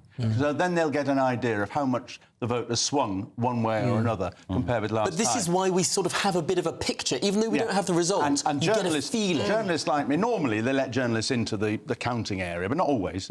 Some places are very strict and keep us well away. But if you are allowed in the count, you go and talk to the party agents and people like that, and they'll tip you how it's going and so on. But it varies. The other thing, of course, that also goes on during the course of the campaign, and this is very naughty, and it's illegal, actually, what I'm about to describe sometimes happens, is that the parties are allowed to send representatives along, I'm right in saying, Oliver, to actually see the postal votes. They can indeed. And indeed, we've got to remember these days, in elections, postal votes are about a fifth, even a quarter of the number of votes. And postal votes are often cast 2 or 3 weeks ahead. But you then get, as they're checking the veracity of the postal votes, they're doing the same thing. How are the votes going? And then they may well, I mean, they shouldn't, but they may well report back to their colleagues. They do, and they know before polling day on many of these cases. And I've spoken to people, I've spoken to agents running counts at the last 2 elections, where they know where they're doing well and where they're doing poorly on the basis of the postal votes. And a Labour MP, I think, it wasn't the last general election, maybe the one before that, she came out in the middle of the campaign and said something like, well, our postal votes show that we're doing really well. Yes, I remember this. She wasn't actually actually prosecuted, I don't but think. But it is illegal. Yeah, that is illegal. That is in breach of the law. And you can understand why. Because it might influence the vote. Yeah. You don't want any votes. Privileged access, not to be able to go and tell their mates how they're doing, but in order to check that the postal votes are done and counted properly. Yeah. I love all this, I must say. You know, we were talking earlier, weren't we, about whether you could just collect all the votes in, they'd all be in the ballot box, and then we'd shut up shop until the next morning where everyone can get some sleep, and then we count them.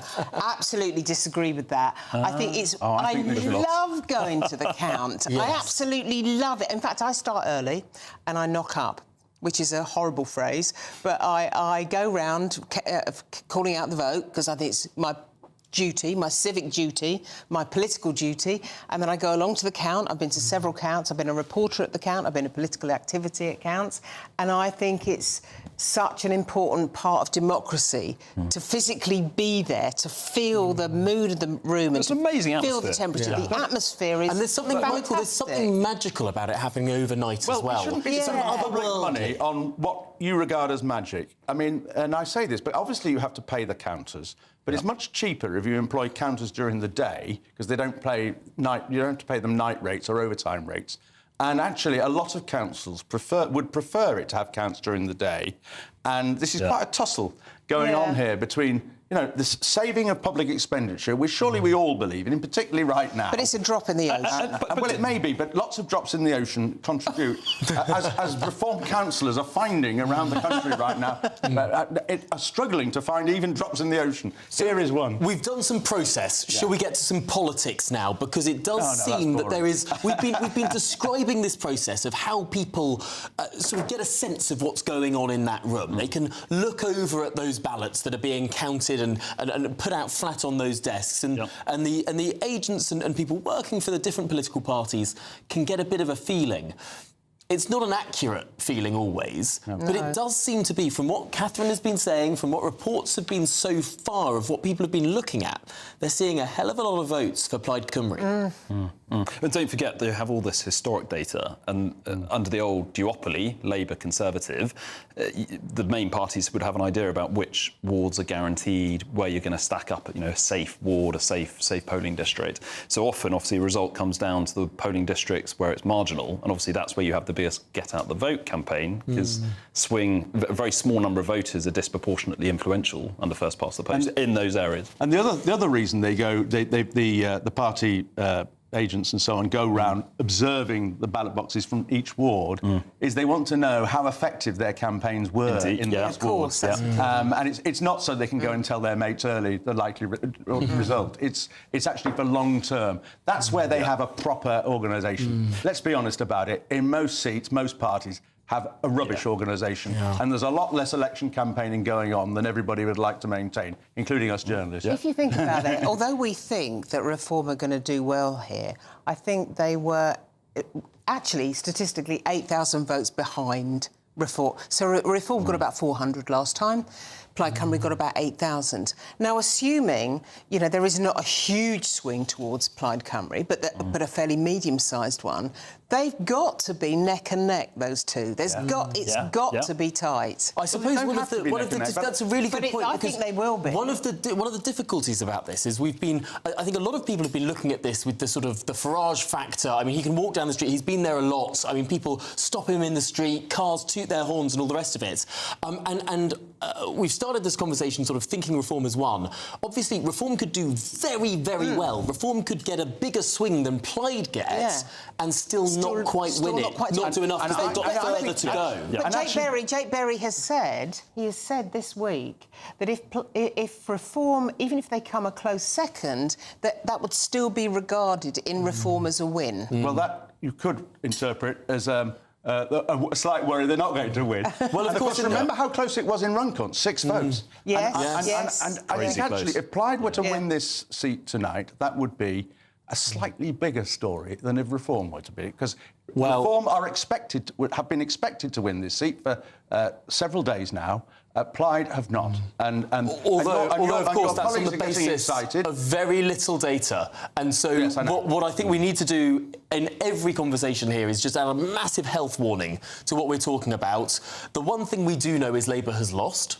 I would and it's not a Tory gain. I would frankly eat every hat in the country if Labour holds the seat, or if the Tories do well at all. What we do know is, of course, this is between Plaid and Reform, still absolutely all to play for, absolutely on tenterhooks. We'll be discussing it all throughout the night, but for now, back to you, Ben, in Washington, DC.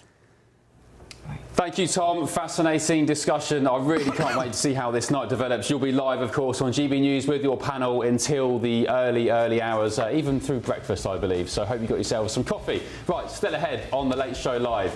The Trump administration is still trolling Democrats in classic Trump fashion. This on your screen now. If you watch it on television, basically, I'm not going to spoil the party, but there's cocaine discovered, there's Hunter Biden, there's transsexual day of visibility. I'll explain all a little bit later on.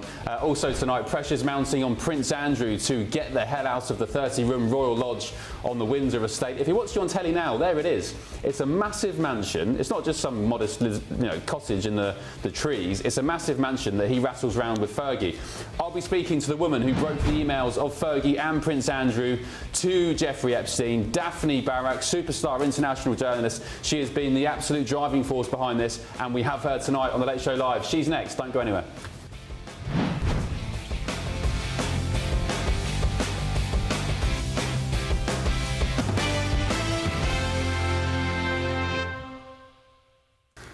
Right, welcome back. Prince Andrew's Royal Lodge, you just saw it on the screen there. The lease has come under some scrutiny in recent days after the Times revealed it was redacted to hide the fact he pays no rent at all. So the unredacted document shows his rent is just one peppercorn, if demanded, effectively meaning he lives there for free, absolutely nothing. Property experts say redacting this kind of financial information is highly unusual and raises big questions about transparency, given, of course, his public role. And it comes as pressure is mounting for him to get out of the 30-room Royal Lodge on the Windsor estate. Well, let's get the take of world-renowned interviewer and journalist Daphne Barak, who's interviewed heads of states, Hollywood stars, and the superstar who broke the emails of Fergie and Prince Andrew to Epstein, Daphne Barak. Daphne, thank you for your company. Really appreciate it on The Late Show Live. I mean, this scandal, which you pretty much, you've been taking the mantle in recent months and years, it goes on and on and on. What's your take on what we've seen today with the redaction of the lease at Royal Lodge? Hi, Ben. I woke one day in the middle of the night when Sarah text messaged me that they're trying to evict them from Royal Lodge. And actually, it was very helpful. Basically, I did say afterwards, when she had cancer and everything, what's the rush? I did do these columns on my paper, The Sun on Sunday and Daily Mail, whatever.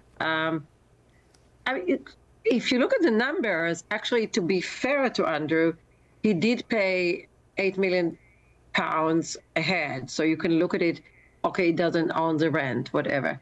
I think the problem is more the maintenance.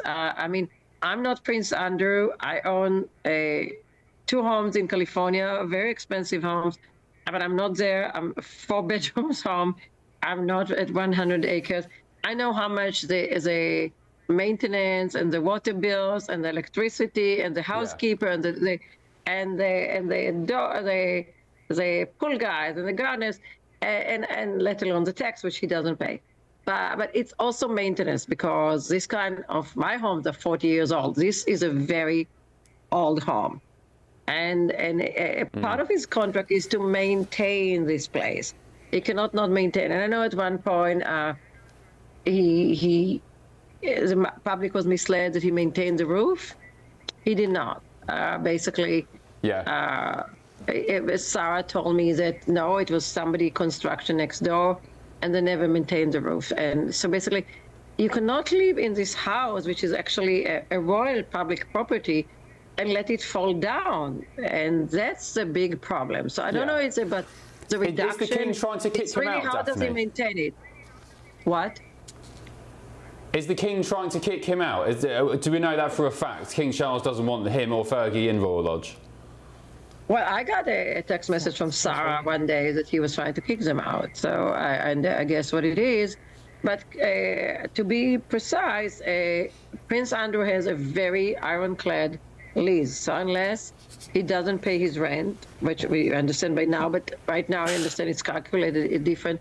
The problem will be the maintenance. It's a very old house, and if the roof was not maintained like the media reported, and now I'm telling you for the exclusively it was not maintained, and we were talking about a very, very problematic problem. And also, I don't know who is paying him, whatever. It's where does he get his money? That's the big question, Daphne. Where does he get his money? Because it was reported in the Mail on Sunday that his late mother, the Queen, didn't really leave him much of a significant inheritance. Ben, I actually broke it on the Sun and the Daily Mail front pages that Sarah told me that the Queen did not leave him any inheritance. So it was my scoop. Sorry to credit it. No, she did not leave him anything. So, but basically, look. Mommy loved him. He was a favorite son. She was dying from cancer for a while, and I'm a cancer survivor, so I know when I went to an operation, I'm cancer-free, thank God, but when I went to an operation a year and a half ago, I left a will. So it's very normal that Mommy, who loved him, probably left him some private money. Maybe even Sarah doesn't know, or whatever. But it's very normal that she left him some funds. That's what I'm thinking. But also, as I said, we in the Daily Mail and the Sun on Sunday, and of course the television, my television company, we're coming with another special in a few weeks, and there will be more revelation. Not more emails, we've done that. Much more revelation. Well, so I was going to ask you, Daphne, what's in store then? Because you're two steps ahead of this story. What can we expect in the future? Can you tell us anything now, tonight, which could be coming Andrew's way, or indeed the monarchy? Actually, I'm a huge supporter of King Charles and Camilla, and I've known Camilla's family when she was not a queen. I mean, Annabelle and her father, Bruce Shand, and Mark Shand, and Tom Parker Bowles, and Ben Elliott. I love them. And Bill and I, my husband, have given money for the Prince Trust. They're amazing people. That's nothing to do with them. What's coming? I think, I just beat cancer. I think Prince Andrew, in a way, is a cancer for the royal family. It just keeps with arms and arms and arms. Wow. And it was Sarah, which I really love what she did for cancer. It was my strategy. But it was Sarah's death ongoing. It was not about sex. They both loved sex. But it was always about the money. They were so addicted and so into like a mafia relationship with Jeffrey Epstein because he paid their bills. And Jeffrey, by the way, never gave them money. Jeffrey always wanted the money back. So it's lots of coming. Can I ask you, Daphne, I've heard in recent days that Prince Andrew possibly right now is, I mean, understandably going through a bit of a tough time mentally. We heard from Charlotte Griffiths, the editor-at-large of the Mail on Sunday yesterday, saying that he's pretty much holed up at home, he's feeling the pressure, and he's not having a good time mentally. Have you heard anything of that sort? Is the family, is the king, maybe his nephews running round him to provide support?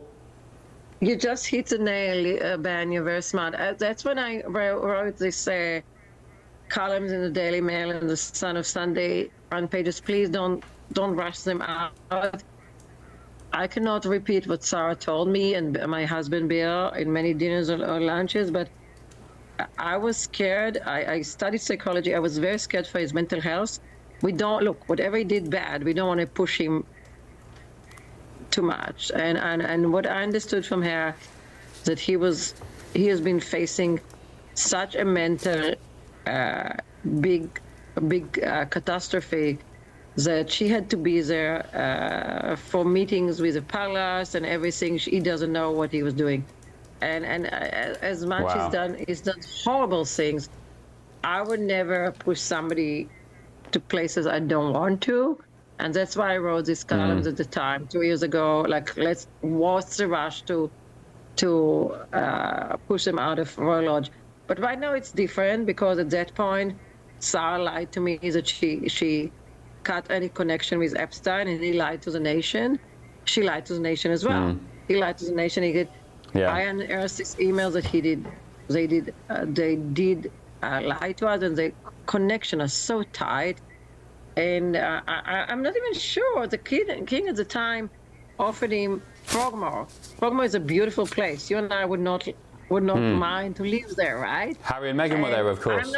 Yeah, I'm not even sure that Frogmore is right now on the table, because I should have taken Frogmore at the time. I told Sarah, take it. Okay. Daphne, when's your documentary out? Sorry to interrupt, but when's your documentary out you're mentioning? You say something's coming out imminently? In probably 5-6 weeks. I mean, I did a Paramount documentary right now, a week ago. It's a rerun on Channel 5 this weekend, but we do have another one in 5-6 weeks. All right, great stuff. Daphne, really pleasure to speak to you. It's not more email, it's much more revelations. But so glad to be with you, and GB News is a great friend of mine, and I always like to be on GB News. No, we love you, Daphne. We love you. We love your stories. We love your scoops, and can't wait to see what's coming next. Thank you, Daphne Barak, international interviewer, journalist extraordinaire. Thank you for your time tonight. gbnews.com/yoursay. Let us know your thoughts on that. A palace source has told GB News that allegations against Prince Andrew should be examined in an appropriate way. But Prince Andrew has denied all allegations made against him, of course, and he still does. Still ahead on The Late Show Live. Our aim is very simple. Our aim is to win. Our aim is to win a majority. And our aim as a party is to govern in Wales.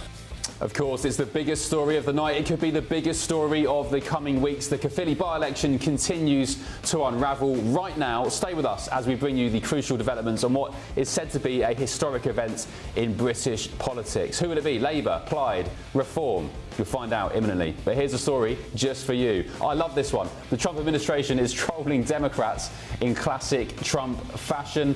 We'll provide you with the full details very soon of their latest hilarious effort to send the left absolutely out their minds, of course, and all the front pages as well. We'll be going live back to London and Wales very shortly. This is The Late Show Live, only on GB News.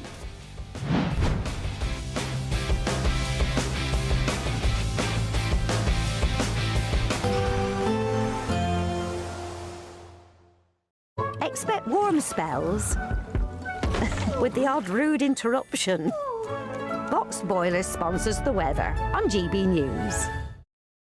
Hello and welcome to the latest update from the Met Office for GB News. Some bright spells around today, but also plenty of blustery showers and even some longer spells of rain, all accompanied by a cold wind coming from the north. And that wind particularly strong towards the northeast of the UK as low pressure pulls away, but continues to extend a band of wet weather into eastern Scotland and the northeast of England. And we'll see coastal gales around exposed northeastern parts, but elsewhere it's just a blustery day with further showers, some heavy downpours for the southwest in particular, even the odd rumble of thunder. Away from the showers, some sunshine. However, it is going to feel cold in the wind with temperatures a few degrees down compared with average for the time of year. Now, the rain across northeast Scotland pushes into southern parts during the evening and northern England later on, with further showers following for the north and northwest of Scotland. Northern Ireland seeing plenty of showers, but also some bright spells in between. 11 degrees at 6 p.m. And for much of England and Wales, we keep the showers going well into the evening, but there will be some clear spells, particularly through the Midlands, East Anglia and the southeast. Here's that band of rain sinking south into the Midlands during the evening and then East Anglia by midnight, but eventually it pulls away into the North Sea, and that means that for many of us, we'll see clear spells overnight. Enough of a breeze to prevent a widespread frost, but it will be a chilly start in places on Saturday with temperatures dipping to the mid-single figures, even some places seeing the low single figures. So, yeah, pretty fresh out there first thing this weekend, but plenty of bright weather. It will still feel cold in the wind coming from the north, and that wind will bring some wintry showers to northern Scotland, snow falling over the hills of northern Scotland, but no disruption likely from that. Rain showers elsewhere, but plenty of sunny spells in between the downpours, particularly in central eastern parts, continuing though to feel very cold. Expect warm spells with the odd rude interruption. Box Boilers sponsors the weather on GB News.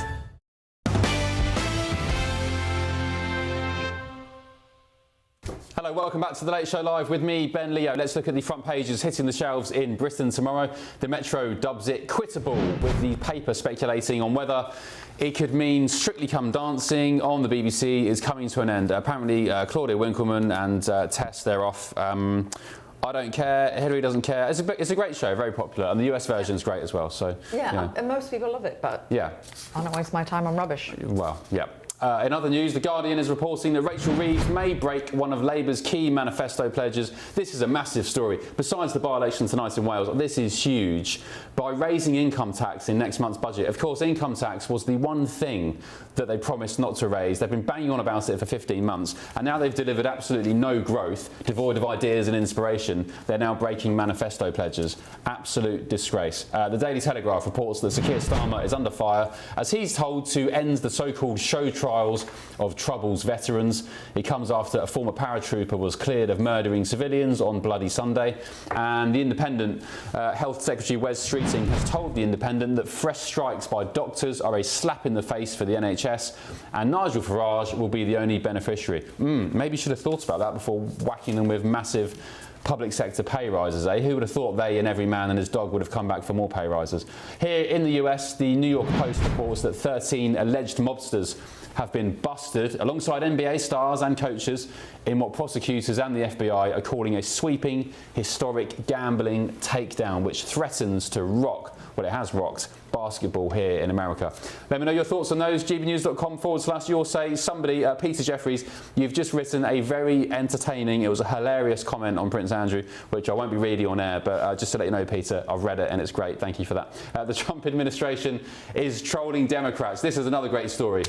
The administration is trolling Democrats in classic Trump fashion, launching an official White House timeline that doesn't just cover history, so this is on the White House website, but highlights scandals from past Democratic presidents. So the new timeline, let's take a look, includes Bill Clinton's 1998 affair with Monica Lewinsky. And if you're watching on television, this is what's on the internet now, on the official whitehouse.gov website, major events timeline. So it includes the 1998 affair with Monica Lewinsky, Barack Obama's 2012 meeting with the Muslim Brotherhood, and even the Biden White House cocaine incident, complete with a not so subtle nod to Hunter Biden. There he is, a picture from the infamous laptop. Hunter, is he on crack there in his bathtub, saying that during Biden's administration, a US Secret Service agent discovered a small zippered plastic bag of cocaine in the West Wing.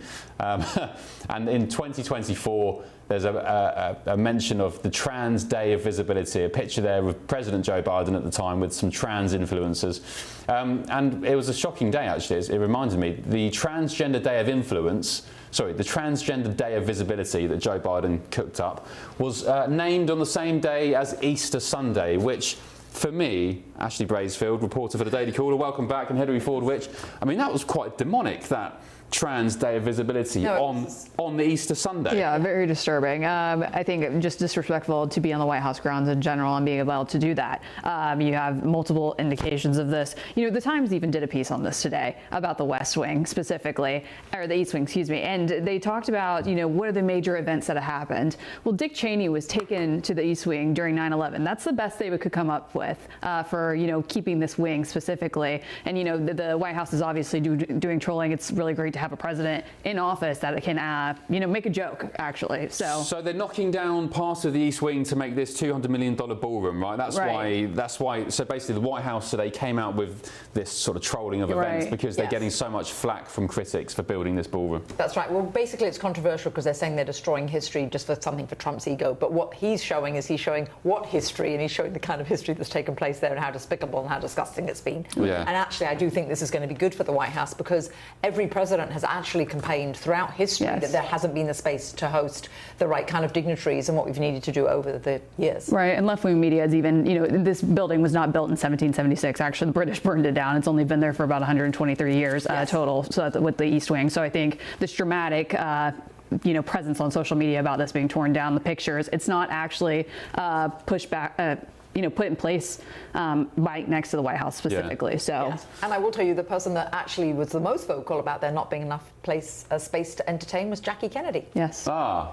She there's a place in Washington D.C. you'll know it, Martin's Tavern. Yes. Where apparently did Jackie Kennedy go there a lot with JFK? Yeah. Apparently loads of presidents go. I've been there a few times. Yeah. Good mojitos. Very nice. Right. So what is the argument from the Democrats? I mean, it's not public money. It's not taxpayer money being spent on this ballroom, is it? Right. It's donation money, some of President Trump's money. And in fact, President Trump was saying today that he donates his salary, his presidential salary, to different causes. But he said today recently that he's been throwing a lot of it to the White House to redo the floors and to make it, spruce it up a bit. yeah, I mean, you see the pictures that he lined on the walls with the golden aspects to it. He's paid for all of it. Even the East Wing, when it was being built, I believe I read something today that people were complaining about taxpayer dollars and the over budget aspect. And it's his. Yes, and it's all his money. And so, like you said, everyone's complained about this space. I will say that the Democrats tried their best to do a lineup of historical, eventful moments, and they failed miserably, in my opinion. Yeah, well, the White House did it today. Bill Clinton, Monica Lewinsky, the Muslim Brotherhood, cocaine. Facts are very stubborn things, and even more so photographs. Yeah, indeed. Right, let's move on. US Vice President J.D. Vance and Secretary of State Marco Rubio have criticised a Knesset vote on annexing the West Bank in Israel. J.D. Vance went there today and they did this massive theatrical vote in their parliament to basically annex the West Bank. The US is absolutely fuming. Let's take a listen to what J.D. Vance had to say. The policy of the Trump administration is that the West Bank will not be annexed by Israel. That will continue to be our policy. And if people want to take symbolic votes, they can do that. But we certainly weren't happy about it. Look, if this peace sticks, you're going to have these little breakouts of violence. Our message to the Israelis has been, help us build this peace. Obviously, the Israelis have their own interests, but we're going to keep on trying to work with both them and the Gulf Arab states to make this peace stick. Again, 9 days into it, I feel pretty good about it. All right, that was Vice President J.D. Vance. This is what Secretary of State Marco Rubio also had to say on the matter. What do you make of the Israeli Parliament moving forward on potential annexation of the West Bank? Right as well, that's a vote in there. Yeah, that's a vote in the Knesset. But obviously, I think the president's made clear that's not something we'd be supportive of right now, and we think there's potential even threatening to the peace deal. So, they're a democracy. They're going to have their votes. People are going to take these positions, but at this time, it's something that we think it might be counterproductive. Right, peace in the Middle East apparently under threat. Benjamin Netanyahu, Hillary, has tweeted earlier today saying the Knesset vote on annexation was a deliberate political provocation by the opposition to sow discord during J.D. Vance's visit to Israel. The two bills were sponsored by opposition members of the Knesset, the Likud party and the religious parties. Basically didn't go with it, apart from one aggrieved member. And you know what it reminds me of, actually? We've got the Schumer shutdown here. He's trying to really run down and close down our nation. And you have the same thing over there. What they're really doing is they're putting in jeopardy this entire peace agreement, and they're throwing away, really, and putting the thumb up and the finger up at the US, the greatest ally they've ever had, keeping peace in the region. That's a big factor. The other thing I'd like to ask is every single Jewish American that's ever voted for the Democratic Party, 73% of all Jewish Americans vote for the Democrats. I hope that they don't anymore because of the peace that's being established in the Middle East. Somebody needs to get to these members of that opposition party and say, all you're doing is destroying Israel's future. Do you think that would happen? I don't know if that would happen necessarily. I think with what's going on, you had the Americans play a major part, and now you have this domestic issue within the state of Israel that you're not just having to deal with the Qataris in the Arab states alone, but I think within the Democratic Party, they're never going to give President Trump the credit. And as of right now, we're trying to keep a peace deal going. And what the credit is for the hostages getting back home. That's what Jewish Americans should be paying attention to. That is the successful aspect so far in this, and continuing that peace. Yeah, and I just don't understand the mentality of those politicians in the Knesset who are doing that when J.D. Vance is there. You've got this sabotaging their best ally. Yeah, you see the aggravation from the vice president too. And the Secretary of State. They're very aggravated. There's people like Steve Witkoff, Jared Kushner have spent so much time on these issues and have taken no government salary from it. Yeah, and why should we? It's the other side of the world, but we have. Right. Yeah, President Trump as well today in the White House. There was a great clip actually. It was a French reporter. Did you see it? Trying to ask President Trump a question, and he couldn't quite understand her accent. So Pam Bondi had to explain what the question was. Anyway, it was about the West Bank, and Trump said, I don't know what you're saying. I've not a bloody clue what you're saying. But if it's about the West Bank, they're not getting the West Bank. I can promise you that. Very, very funny. Yeah. Trump is on. By the way, he's on great form recently with all the comedy. Yes. You know, aside from being a businessman, a reality TV star, the president. He has levity to everything. Yes. He missed a calling as a comedian. Yes. Anyway, I love it. Okay, still ahead on the Late Show Live. I think people are crying out for change, and I think tonight you will see that change, and it will be an exciting new era for Welsh politics, and I hope to be there at the forefront of that with Plaid Cymru and Llŷn ap Iorwerth as our next First Minister. Big news in the Caerphilly by-election. When will the final result come through? It could be imminently. We'll find out. We'll be going live to Wales and indeed London on what could be a massive, massive night in British politics. Will it be Reform? Will it be Plaid? Will it be Labour? Probably not Labour. We'll find out very shortly. This is The Late Show Live, only on GB News.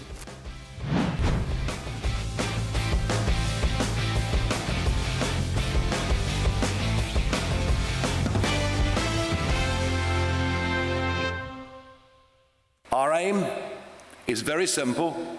Our aim is to win. Our aim is to win a majority. And our aim as a party is to govern in Wales. Right, Labour is facing a humiliating collapse in Caerphilly, a seat they've held for decades in their Welsh heartland. Polls show Labour plummeting to just 12%, with Reform UK surging to 42% and Plaid close behind Reform.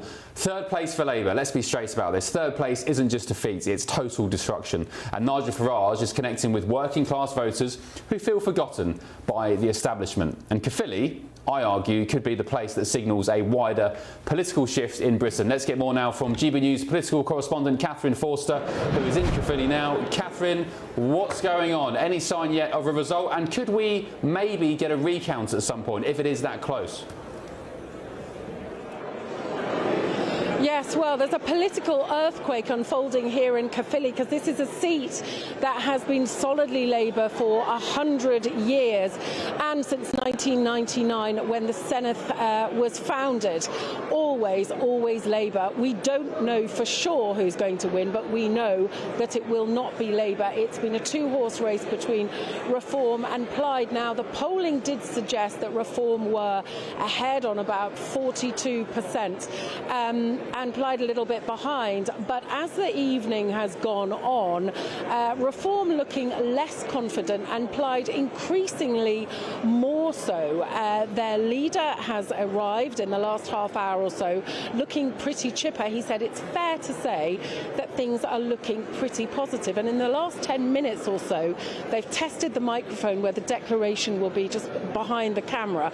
All the cameras are set up and ready to go.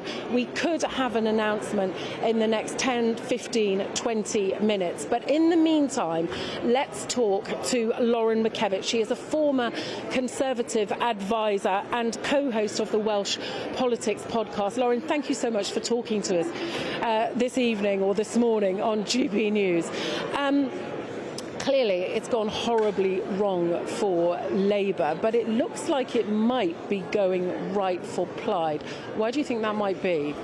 It seems an awful lot like there's been a cobbling together of the left in Caerphilly in order to try and stop Reform. So I wonder if what Nigel Farage will be taking from this is that once again he has been stymied by the first-past-the-post system. But what changes in May next year becomes very interesting in Wales, because this will be the last first-past-the-post election to the Senedd. In May next year, we move to a closed-list party system on the D'Hondt calculation. We know that this is something that Nigel Farage was really looking forward to, and he thinks that he can do well with. He is someone who has worked with proportional representation in the European Union consistently for many years. So I wonder if what he pivots to, if they don't win here tonight, is we have once again been stymied by first past the post, but don't worry, in May next year we go to an electoral system that works in our favour. And for Plaid Cymru, the next big test is if they do win tonight, how do they go into budget negotiations with the Welsh Government, which are coming up in the weeks ahead? Do they go into an agreement with the Welsh Government in order to pass the budget? Or do they want to put clear blue water between themselves and Welsh Labour in order to make sure that they can solidify this particular result going into May next year? so interesting what you're saying, that people won't necessarily be voting for a person, they'll be voting for a party. The local Plaid candidate here has been trying to get elected for decades. That's been a part of it. Will people be comfortable with this new system? Quick answer, if you would. I think at this point it's really hard to tell just how well versed people are in the new system that's coming.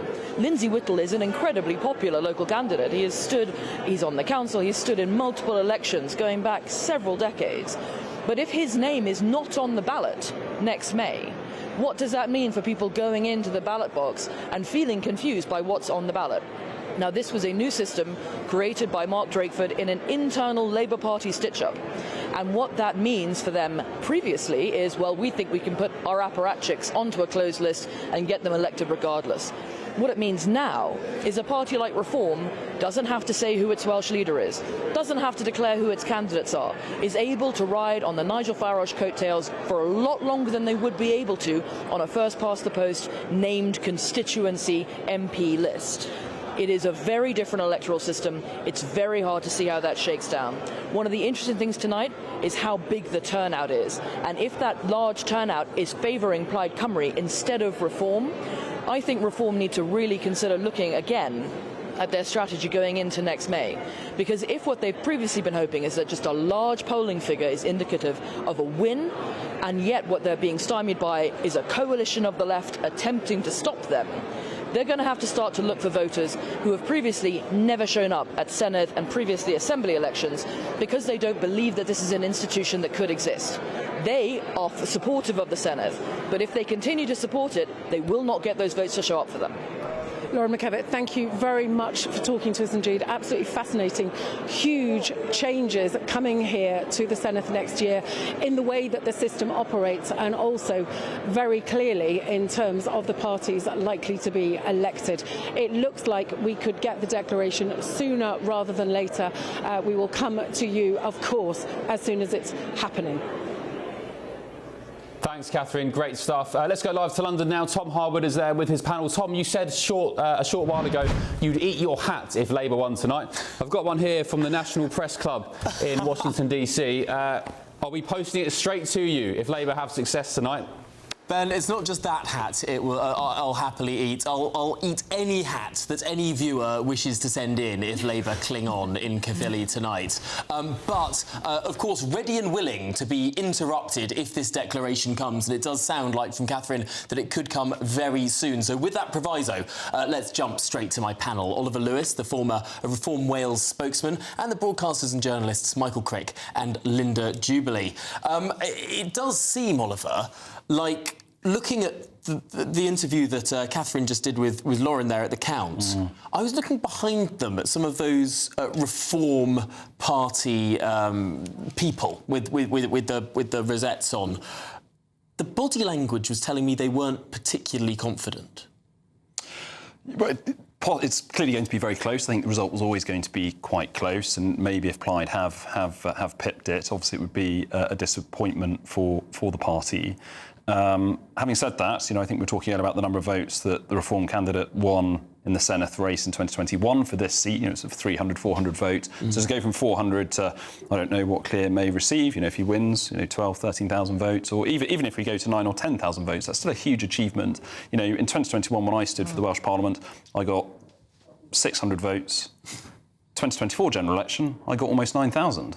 So there was clearly great demand for change. Clearly, in the case of Caerphilly, it's whether it goes Plaid or Reform. But I think we all need to take from this that the electorate are fed up, frustrated, particularly at the Welsh government, at the Labour government in Westminster, and this feeling of the desire for change is what's going to determine the next Senedd election and, of course, the next general as well. Whichever way this falls, Linda, it will be a change vote. Oh, yeah, seismic. But perhaps if we're going to follow all of this that seems to suggest that Plaid might have pipped it, perhaps they won not from people who are in favour of change. Perhaps they won with a squeezed vote from people that were minded to vote Labour, but or Lib Dem, or presumably some Tories as well, who held their noses and voted for Plaid to stop reform. That could have happened. And actually, if you remember, Tom, when we were doing the Runcorn by-election and we looked at the body language, you do get a very strong sense that even though the margin was tiny, it was only 6 votes, I think, that you got the sense that Reform was going to win quite early on. I mean, we've only got maybe minutes to go until there is an announcement here. And we think from the body language that it will be Plaid that gets it. I mean, not at all popular. They're like Marmite down there, but they may do it. It surprises me. That's fascinating. Michael, do you think this is perhaps a coming-of-age moment for Plaid Cymru? I mean, they could be setting themselves up to have their sort of Scottish nationalist moment. They could do, and I think they are going to do pretty well in the elections next May.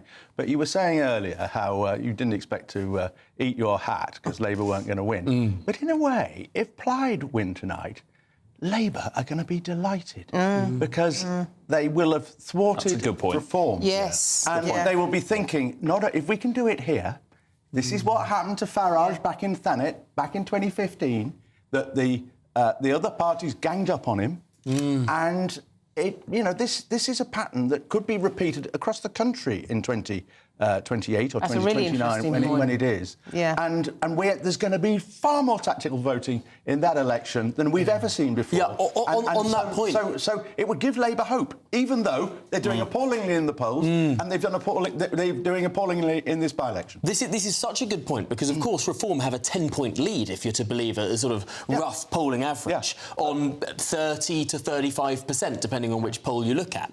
Labour back on 20, Tories 18, Greens and Lib Dems around 15 in some polls.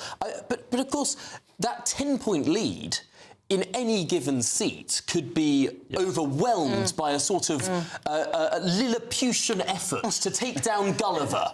And all of these little Lilliputians are throwing their strings and tying down a big Nigel Farage by working together. I mean, Oliver, this must be a real and present concern for the Reform Party.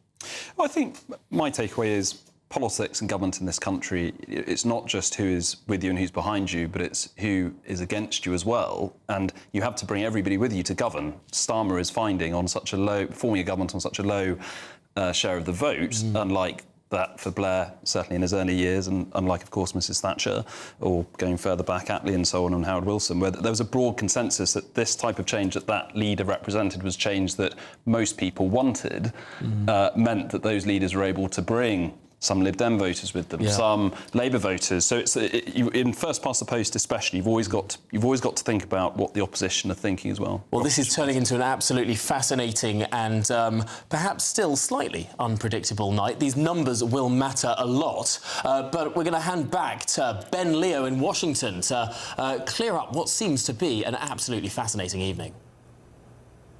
Yes, Tom, thank you very much. I'm going to be going home in a minute, getting a cup of coffee and sticking with GB News. Thank you for your company tonight with The Late Show Live. Thank you to the panel of Hilary and Ashley. I'll be back here tomorrow night, midnight in the UK, 7 p.m. Eastern Time. But up next, of course, it's Tom Harwood, his great panel, and Vote 2025. Caerphilly. Enjoy.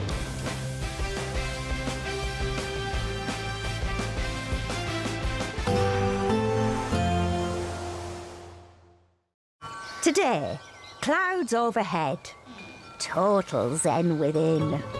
Boxed Solar sponsors the weather on GB News.